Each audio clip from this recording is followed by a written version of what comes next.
Hello, welcome back to the channel, and I appreciate everyone who has supported what I do. It means a lot to me. Now, it looks like the royal gravy train has hit a bit of a snag, hasn't it? King Charles, the man who spent his life preparing to wear a crown while the rest of us are out here paying bills, has just been handed a right royal slap in the face.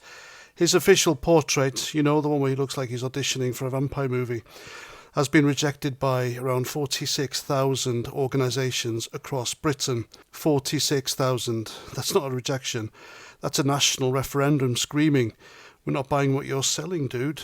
Now, let's be clear, this isn't just about a painting. Nobody's saying the brushstrokes are off or the frame didn't match the curtains. No, this is the British public, or at least the people who run these organisations, sending a clear message loud enough to rattle the chandeliers in Buckingham Palace. They're saying they don't trust Charles. They're saying the monarchy, this dusty old relic we're all supposed to bow and scrape to, it's on its last legs. And you know what? They're not wrong. And I feel awful saying that because as a former British Army soldier, I took the oath of allegiance to his mother, the late Queen Elizabeth, and heirs and successors. But this guy, he's certainly not showing any loyalty back to the British public. And you know, the people know Charles is a traitor.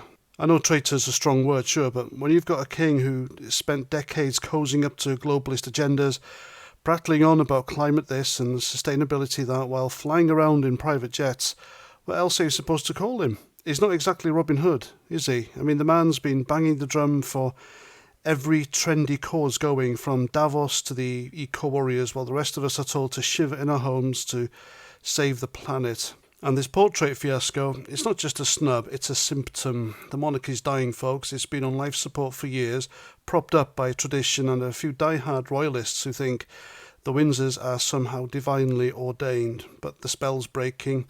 People are waking up. They're looking at Charles with his red-faced portrait and his endless lectures, and they're thinking, why are we still pretending this bloke represents us?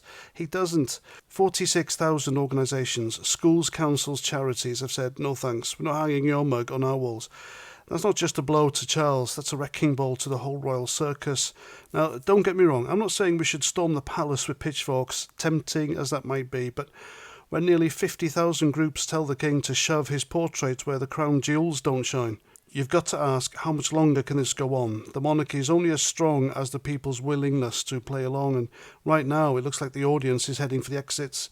Charles might be sitting on the throne, but the real power's with the people who've had enough of the pomp, the privilege, and the preaching. So here's to the 46,000 who told His Majesty to take a hike.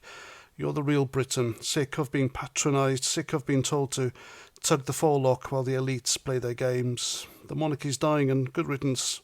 Another thing I never thought I'd say. Maybe it's time we stop pretending we need a king to tell us who we are. I'm Paz49, thanks for watching, and I'll see you when the next royal shoe drops.